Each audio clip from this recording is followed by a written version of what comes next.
नमस्कार साथियों, आज हम इस वीडियो लेक्चर में डिस्कस करेंगे बीएससी प्रथम वर्ष बॉटनी के महत्वपूर्ण प्रश्न।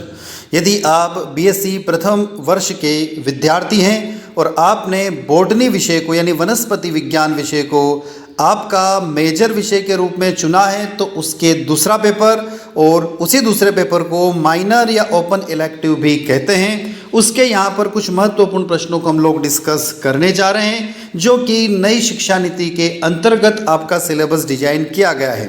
तो जिन विद्यार्थियों ने बॉटनी विषय को मेजर विषय बनाया है या फिर हम कह सकते हैं उन विद्यार्थियों के लिए बॉटनी का सेकंड पेपर माइनर या ओपन इलेक्टिव लिया है तो उनका टोटल ये क्वेश्चन पेपर 100 मार्क्स का होगा, जो कि हम पहले भी बता चुके हैं कि 70 मार्क्स का आपका मुख्य परीक्षा होगी और 30 मार्क्स की सीसीई होगी।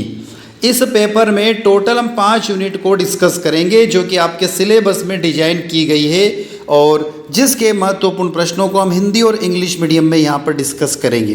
विद्यार्थियों, वैसे इस जो बॉटनी का सेकंड पेपर है या माइनर या ओपन इलेक्टिव जो है उसमें हमने यहाँ पर थोड़ा प्रश्नों का समावेश ज़्यादा किया है। आगे हम जब बढ़ रहे हैं तो आप देखेंगे थोड़े से आपको क्वेश्चन ज़्यादा दिखेंगे। अब आप कहेंगे सर जब ज़्यादा क्वेश्चन है तो वो महत्वपूर्ण क्यों हो गए? हमने किया क्या यहाँ पर कि एक ही जो प्रश्न है एक ही टॉपिक है उसको अलग अलग तरीके से कैसे पूछा जा सकता है, उन प्रश्नों को महत्वपूर्ण रूप से समावित किया है। और दूसरी बात यह है कि यहाँ पर प्रत्येक यूनिट के जितने भाग है जितने पार्ट है उन पार्ट के हिसाब से हम लोग क्वेश्चन लेकर आए हैं। ये थोड़ा सा हमने एक मॉडिफिकेशन यहाँ पर आप लोगों के लिए किया है। तो हम बात करें यूनिट फर्स्ट जो आपकी दी हुई है वनस्पति विज्ञान और भारतीय योगदान का इतिहास यानी history of botany and Indian contributions. ये फर्स्ट यूनिट का फर्स्ट पार्ट है। ऐसे इसके 5 अलग अलग पार्ट हैं। तो इसमें आपको कौन कौन से प्रश्नों को पढ़ना आवश्यक है? तो what is means the regenerative DNA technology, पुनर्योजक डीएनए प्रौद्योगिकी से क्या अभिप्राय है? बेंथम एवं हुकर का वर्गीकरण में क्या योगदान है? तो what is the contribution of Bentham and Hooker to taxonomy. आगे चले, प्रोफेसर डी पंत के योगदान पर प्रकाश डालिए। Professor through light of the contribution of D Pant. Bharat की प्रथम महिला वनस्पति वैज्ञानिक कौन थी? बड़ा छोटा सा प्रश्न है इसलिए हमने समावेश किया है इसको। Who was the first women botanist of India? Professor Hargobind Khorana के जीवन एवं उनके योगदान का वर्णन कीजिए। भारतीय वनस्पति विज्ञान के योगदान पर लेख लिखिए। Write the article of contribution of Indian botanist, मतलब भारत में जो वनस्पति वैज्ञानिकों ने उनने क्या क्या योगदान दिया बॉटनी के अंदर। अगला प्रश्न है प्रश्न क्रमांक 7, प्रोफेसर जेसी बोस। थोड़ा प्रिंट होने में दिक्कत आ रही है, तो प्रोफेसर जेसी बोस के जीवन एवं उनके कार्यों का वर्णन कीजिए।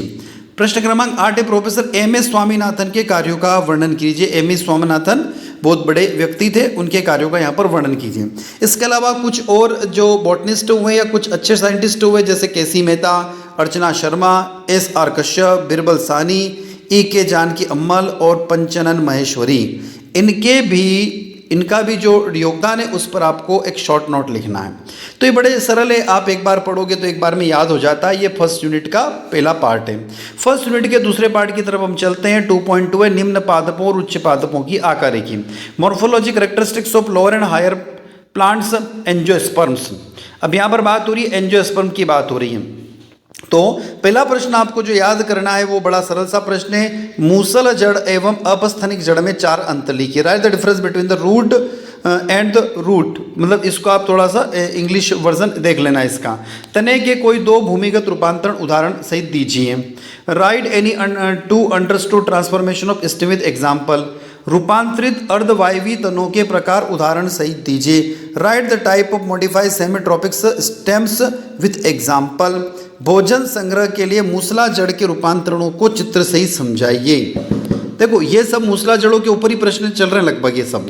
तो ये मूसला जड़ जो प्रश्न है उसी को अलग अलग तरीके से कैसे पूछा जा सकता है हमने यहाँ पर आप लोगों के लिए लेकर आए हैं। जड़ तथा भूमिगत तने में चित्र सहित 4 अंतर लिखिए। प्रणाक स्तंभ पौधे के किस भाग का रूपांतरण है चित्र से ही समझाइए।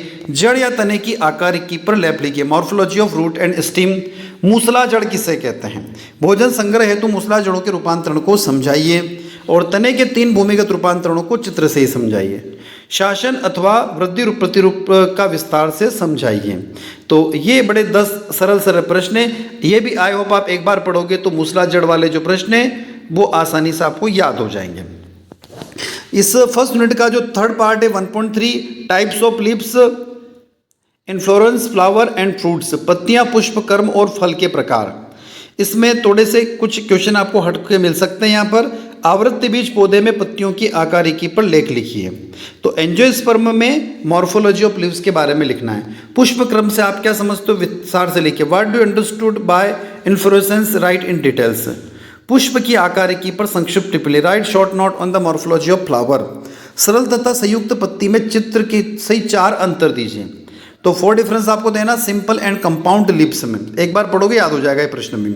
बीजांड क्या है? पुष्पी पादपों में पाए जाने वाले विभिन्न बीजांडों का वर्णन कीजिए। प्रश्न क्रमांक 6 पर्ण विन्यास क्या है? ये कितने प्रकार का होता है? What is a foliage with are its types. विभिन्न प्रकार के पुष्पदल विन्यास को चित्र सहित वर्णन कीजिए। Describe the different types of flower arrangement with the diagram. सत्य फल और कूट फल में क्या अंतर है? What is difference between the सत्य फल एंड कूट फल? मतलब कि हम ये कहें कि ट्रू फ्रूट और शूडो फूड में क्या डिफरेंस है। तो रश्मि पुष्पक तथा बिंब पुष्पक में क्या अंतर है? अगला इसी के अंदर प्रश्न है। अगला मुंडक पुष्प क्रम को सचित्र समझाइए। तो आपको ग्लोबुलस इन्फ्लोरेंस को आपको चित्र से ही समझाना है। कटेरिया के विशेष पुष्प क्रम क्यों कहा गया है? चित्र से ही समझाइए। कटेरिया is a special influence, explain with picture. अब चल रहे हम फर्स्ट यूनिट के 1.4 की तरफ। विद्यार्थियों वैसे आपको यहाँ पर प्रश्न ज़्यादा दिखाई दे रहे हैं, पर प्रश्न एक ही प्रकार के प्रश्न हैं। जैसे हमने यहाँ पर बात करी थी अभी एंजियोस्पर्म की बात करी, तो सब उसी के क्वेश्चन के अलग अलग टाइप है। तो इन तरीके से पूछा जा सकता है, इसलिए हमने इन सभी प्रश्नों का समावेश किया है। 1.4 है प्रोकैरियोटिक और यूकैरियोटिक कोशिकाएं। प्रोकैरियोटिक और यूकैरियोटिक कोशिकाओं की परिभाषा उदाहरण से दीजिए। ये कक्षा 9वीं से आप लोग पढ़ता है। प्रोकैरियोटिक और यूकैरियोटिक कोशिकाओं में कुछ 4 डिफरेंस लिखिए।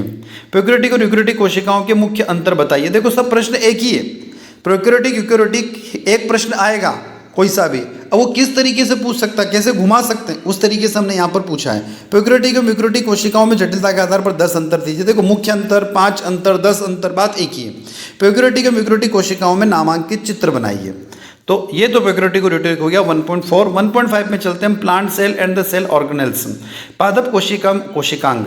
पादप कोशिका की संरचना पर संक्षिप्त टिप्पणी के लिए briefly describe the structure of plant cell. कोशिका भित्ति की संरचना को समझाइए, explain the structure of cell wall. Plasma झिल्ली की आणविक संरचना के विभिन्न मॉड्यूलों का वर्णन कीजिए। Describe the different model of molecular structure of plasma membrane.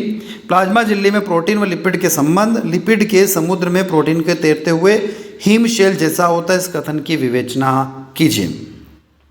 तो क्वेश्चन नंबर 4 के नीचे टाइप हो गया, the relationship between the proteins and lipids in the plasma membrane is like the floating iceberg of proteins in sea of lipids.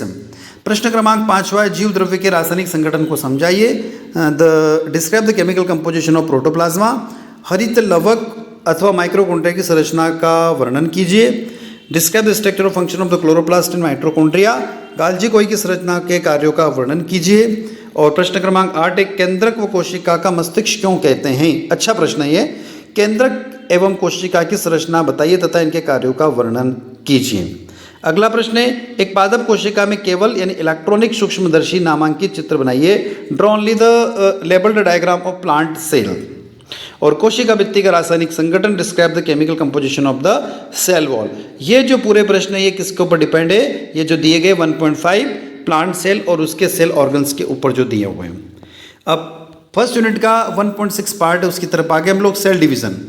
Cell division जब आप पढ़ते हैं कोशिका विभाजन, तो इसमें अर्धसूत्री विभाजन पढ़ते हैं हम लोग। तो माइटोसिस की मुख्य घटनाएं कौन सी होती है? पादप एवं जंतु कोशिकाओं में सूत्री विभाजन किस प्रकार से होता है? What are means events by the mitosis? How does mitosis device different in the plant and animal cell? अब जो दूसरा प्रश्न है वो है अर्धसूत्री विभाजन क्या है, यानी व्हाट इज मियोसिस। तो आपको यह माइटोसिस और मियोसिस के बारे में पढ़ने को मिलेगा। अर्धसूत्री विभाजन की विभिन्न अवस्थाओं के नामांकित चित्र, give level diagram of the different stage of the meiosis. तो आपको माइटोसिस और मियोसिस के बारे में पढ़ना है। अब सूत्री विभाजन तथा अर्धसूत्री विभाजन में अंतर लिखिए। तो explain the difference between the mitosis and meiosis. जब आप ऊपर वाले दोनों प्रश्न पढ़ेंगे तो तीसरा प्रश्न ऑटोमेटिक याद आपको हो ही जाएगा। कोशिका विभाजन से आप क्या समझते हो? सूत्री विभाजन को विस्तार से वर्णन कीजिए। ऊपर वाले के प्रश्न के जैसे नीचे वाला प्रश्न। अर्धसूत्री विभाजन की परिभाषा लिखिए तथा विभाजन के प्रथम प्रोपेस के उप अवस्थाओं के नामांकित चित्र बनाइए। तो ये तो हमारे 1.6 जो पोर्शन था सेल डिवीजन, उसके 5 प्रश्नों का हमने यहाँ पर उल्लेख किया है। फिर आते हैं 1.7, फर्स्ट यूनिट चल रही है हमारी विद्यार्थियों, माइक्रोस्कोप। माइक्रोस्कोप पे मुख्य रूप से जो प्रश्न आएगा वो उसका डायग्राम आ सकता है, लेवल डायग्राम। तो इसमें देखो प्रश्न, प्रकाश सूक्ष्मदर्शी इलेक्ट्रॉनिक सूक्ष्मदर्शी में अंतर लिखिए। दूसरा प्रश्न, describe the working of electronic microscope and the difference between TEM and SEM। प्रश्न क्रमांक तीसरा, what is the light microscope, describe the different type of light microscope. Fourth question है, give the picture description the structure of compound microscope. पांचवा प्रश्न है, phase contrast सूक्ष्मदर्शी के सिद्धांत एवं कार्य प्रणाली का वर्णन कीजिए। प्रश्न क्रमांक 6 जो दिया हुआ, इलेक्ट्रॉनिक सूक्ष्मदर्शी के लिए निर्दिष्ट का प्रिपरेशन आप कैसे करेंगे समझाइए। तो साथियों ये यहाँ पर लगभग आपने 45 क्वेश्चन के लगभग आपने देखे होंगे, ध्यान रखना 40 से 45 क्वेश्चन है, पर वैसे हम देखें तो ये क्वेश्चन गिनती के 10 क्वेश्चन है, खाली 10 से 12 क्वेश्चन है। टोटल 60 टॉपिक है, उस 60 टॉपिक में टोटल 12 प्रश्न है। यहाँ पर हमने प्रत्येक टॉपिक में अलग अलग तरीके से प्रश्न कैसे पूछ सकते हैं उनका यहाँ पर समावेश करने की कोशिश की है। अब चलते हम यहाँ से यूनिट नंबर 2 की तरफ। यूनिट नंबर 2 में पहला पार्ट है 2.1 सेवाल, सामान्य विशेषताएं, सुकाय संगठन, प्रजनन तथा जीवन चक्र के प्रकार, algae, general characteristics, thallus, organisation, reproduction and the type of life cycle. शैवाल के स्वभाव एवं वास स्थान तथा आकार एवं माप पर संक्षिप्त टिप्पणी लिखिए।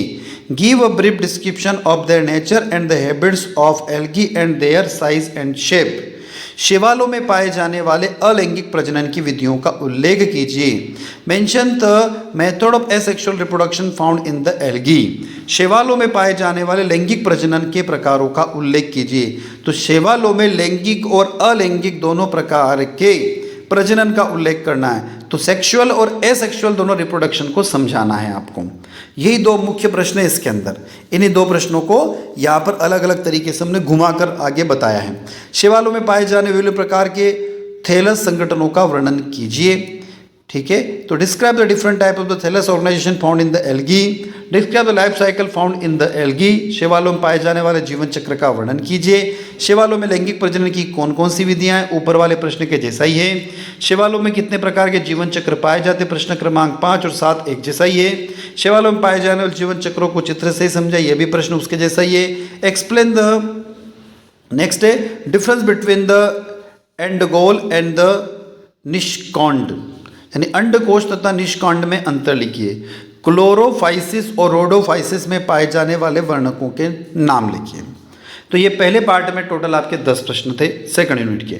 सेकंड यूनिट का दूसरा पार्ट है प्रकृति में शैवालों की भूमिका और आर्थिक महत्व। Role of algae in nature and its economic importance. मृदा की उर्वरकता बढ़ाने के लिए शैवाल की क्या भूमिका है। भूमि सुधार में शैवालों की भूमिका पर संक्षिप्त टिप्पणी लिखिए। ऊसर भूमि में सुधार में शैवालों का महत्व बताइए और शैवालों के आर्थिक महत्व पर निबंध लिखिए। शैवालों की औषधि रूप में किस प्रकार से प्रयोग लाया जा सकता है। तो विद्यार्थियों ये शुरुआत के जो 4 प्रश्न हैं ये बिल्कुल इनका आंसर सबका एक ही है, बस इनको अलग अलग तरीके से हमने डिजाइन किया है। अगला है शैवालों का औषधि। 5वां प्रश्न है शैवालों के औषधि रूपों को किस प्रकार से प्रयोग में लाया जा सकता है। शैवाल के भोजन के रूप में महत्व को वर्णन कीजिए। ये दोनों प्रश्न एक ही है। नाइट्रोजन स्थिरीकरण क्या है, आप लोग अच्छे से जानते हैं। What is nitrogen fixation. भोजन के रूप में प्रयोग लाए जाने वाले 3 शैवालों के नाम लिखिए। ये प्रश्न क्रमांक 6 और 8 एक जैसा है। ऊसर भूमि पर टिप्पणी लिखिए। ऊसर भूमि का प्रश्न हम ऊपर भी देख चुके हैं। प्रश्न क्रमांक 3 और प्रश्न क्रमांक 9 एक जैसा है। शैवालों के आर्थिक महत्व को संक्षिप्त में समझाइए। ये भी प्रश्न 6 और 5 जो है वो 10वें के जैसा ही हो जाता है। तो इस जो शैवाल वाले में टोटल 3 प्रश्न हैं, पर हमने उन 3 प्रश्नों को 10 प्रश्नों में चेंज किया ताकि आप समझ सके यदि अलग प्रश्न भी आता है तो उसका हमें आंसर कैसे लिखना है। प्रश्न क्रमांक 10 से निकलकर हम चलते हैं यूनिट नंबर 2 के तीसरे सेगमेंट में 2.3 ब्रायोफाइटर सामान्य विशेषताएं, पारिस्थितिक थैलस संगठन और आर्थिक महत्व। Bryophyta general characteristics, ecology, thallus organization and economics importance. Bryophyta के उद्गम को विस्तार से वर्णन कीजिए। Describe the detail in the organs of bryophyta. ब्रायोफाइटों की बंधुता को समझाइए। ब्रायोफाइटा की परिस्थिति एवं आवास पर संक्षिप्त टिप्पणी लिखिए। Write the short note on the ecology and habits of bryophyta. Bryophyta के थैलस संगठन को सचित्र समझाइए। Illustrate the thallus organisation of bryophyta. Bryophyta के आर्थिक एवं पारिस्थितिक महत्व का वर्णन कीजिए। Describe the economics and ecological importance of bryophyta. Bryophyta में थैलस संगठन कितने प्रकार का होता है। What is the types of the thallus organisation of bryophyta. Bryophyta का सिर्फ एक प्रश्न आ सकता है और हमने अलग अलग तरीके से यहाँ पर आपको बताया कि कैसे प्रश्न आ सकता है। 6 ही प्रश्न का लगभग आंसर एक जैसा है, ज़्यादा डिफरेंस नहीं है। प्रश्न क्रमांक 6 से निकलकर हम चलते 2.4 की तरफ। ब्रायोफाइटा मार्किंशिया आकारिकी की आंतरिक संरचना और प्रजनन। Bryophyta marchantia morphology anatomy and reproductions. Marchantia के एंथ्रेडियम की संरचना तथा विकास का वर्णन कीजिए। Describe the structure development of antheridium of marchantia. नामांकित चित्रों की सहायता से मार्किंशिया में स्पोरोफाइट की रचना एवं विकास का वर्णन कीजिए। With the help of label diagram describe the structure and the development of the sporophyta of marchantia. Marchantia में लैंगिक प्रजनन को समझे। Describe the sexual production of marchantia. Marchantia के स्पोरोफिटिक पीढ़ी का वर्णन कीजिए। Describe the sporophytic genera of marchantia. Marchantia के थैलस आंतरिक संरचना और संक्षिप्त वर्णन दीजिए। इसमें वर्षीय प्रजनन के विभिन्न विधियों को वर्णन कीजिए। Give the brief description of the internal structure of the thallus of the marchantia and its describe the different method of breedings. अब प्रश्न क्रमांक 6 मार्किंशिया के जीवन चक्र का सचित्र वर्णन कीजिए। ठीक है, तो ऊपर ये प्रश्न आ गया था, उसके जैसा ही है। मार्किंशिया के आर्केनियम के विकास का वर्णन कीजिए। 8वां प्रश्न है मार्किंशिया के युग्मकोदीयम यानी की संरचना अर्थात एक्सटर्नल मॉर्फोलॉजी बाह्य आकारिकी एवं आंतरिक रचना का वर्णन कीजिए। मार्किंशिया युग्मकोदी की जननांगों की रचना का वर्णन कीजिए। मार्किंशिया के थैलस में निषेचन के पश्चात होने वाले परिवर्तन एवं स्पोरोफाइट के विकास के बारे में लिखिए। मार्किंशिया के आर्किनोगोरोफोर पर टिप्पणी लिखिए। मार्किंशिया के एंथ्रियोडोगोफोर या नर जननांग पर संक्षिप्त टिप्पणी लिखिए। और जेमा कप यानी right note on the morphology of जेमा कप। तो ये हमारी यूनिट नंबर 2 यहाँ पर फिनिश होती है। इसमें टोटल आपने जो पोर्शन देखे वो 4 पोर्शन थे और इसमें प्रश्नों का समावेश हमने जो किया था वो लगभग 30 से 35 प्रश्न हैं। 30 से 35 प्रश्नों को यदि हम टॉपिक वाइज रिड्यूस करें तो मात्र आपके 10 प्रश्न होते हैं। उन 10 प्रश्नों को हमने 30 प्रश्नों में कन्वर्ट किया है ताकि अलग अलग तरीके से यदि एग्जामिनर पूछता है तो आप उनके आंसर अच्छे से दे सकें। अब चलते यूनिट नंबर 3 की तरफ। 3 में 3.1 दिया हुआ टेरिडोफाइटा की सामान्य विशेषताएं, आकारिकी प्रजनन और आर्थिक महत्व। Pteridophyta general characteristic morphology reproduction and economics importance. Azolla पर टिप्पणी लिख write note on the azolla. Next अपबजाणुकता और अपयुग्मन पर टिप्पणी लिखिए। Write note of the hypersexuality and the extroversion. Pteridophyta के सामान्य विशेषताएं। Write general characteristic of the pteridophyta. Pteridophyta में प्रजनन का वर्णन कीजिए। Describe the reproduction of the pteridophyta. Pteridophyta ये ट आगे प्रिंट होना इसमें छूट गया है। टेरिडोफाइटा की बंधुता लिखिए। Right affinity of the pteridophyta. Pteridophyta के आर्थिक महत्व को समझाए। State of economic importance pteridophyta. ये रेडोफाइटा जो है 2 प्रश्न में 4 और 5 में उसको आप टेरिडोफाइटा पढ़ लेना। 3rd यूनिट का जो अगला पोर्शन है 2 वाला 3.2 टेरिडोफाइटा का रंभ तंत्र। टेरिडोफाइटा में स्केलर संगठन का ऑर्गेनाइजेशन पर निबंध लिखिए। टेरिडोफाइटा में पाए जाने वाले विभिन्न स्टीलों के सचित्र वर्णन कीजिए। टेरिडोफाइटा विभिन्न प्रकार के रंभीय तंत्रों का उचित चित्रों के द्वारा वर्णन कीजिए। रंभ क्या है? आपके द्वारा अध्ययन किए गए टेरिडोफाइटा मिलने वाले विभिन्न रंभों का वर्णन कीजिए। टेरिडोफाइटा में स्टीलर पर विस्तार से चर्चा कीजिए और विभिन्न प्रकार के रंभ का वर्णन कीजिए। 6 जो प्रश्न हमने पढ़े इन 6 के आंसर लगभग एक जैसे यानी कि मिलते जुलते हैं। अब चलते हम 3.3 की तरफ। यूनिट नंबर 3 का 3rd पोर्शन विषम बीजाणुकता एवं बीज प्रभाव। Heterospory and the seed habits. विषम बीजाणुकता के बीज स्वभाव के महत्व को समझाइए। Explain the importance of the heterospority on seed nature. बीजी प्रकृति अथवा स्वभाव की उत्पत्ति पर टिप्पणी लिखिए। अगला प्रश्न है विषम बीजाणुकता क्या है? टेरिडोफाइटा विषम बीजाणुकता के उद्भव एवं सविस्तार से वर्णन कीजिए। प्रश्न क्रमांक 1 और 3 एक जैसा ही है। विषम बीजाणुकता से आप क्या समझते हो? बीज स्वभाव के विकास और विषम बीजाणुकता के महत्व का वर्णन कीजिए। 3 जो है वो चौथे के समान है। और 5वां जो प्रश्न है बीज स्वभाव के प्रमुख लक्षण लिखिए। 2 और 5वां एक जैसा है। तो इसमें टोटल 2 ही प्रश्न है। बीज स्वभाव के प्रमुख लक्षण क्या है? सेले चेनेला के उदाहरण देकर बीज स्वभाव को विकास को समझाइए। चलते हम 3.4 की तरफ। अनावृत बीजी यानी जिम्नोस्पर्म के general description, distribution, ecological importance. अनावृत्ति बीजीय पौधों के विशिष्ट लक्षणों का उल्लेख कीजिए। Mention the characteristics feature of the angiosperm plants. Write the general characteristics of the sporophytes of the angiosperm plants.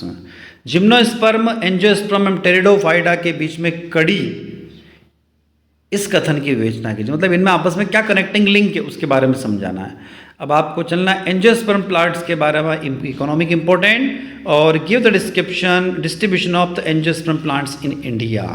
तो ये 5 प्रश्न में से टोटल है 2 ही प्रश्न ये।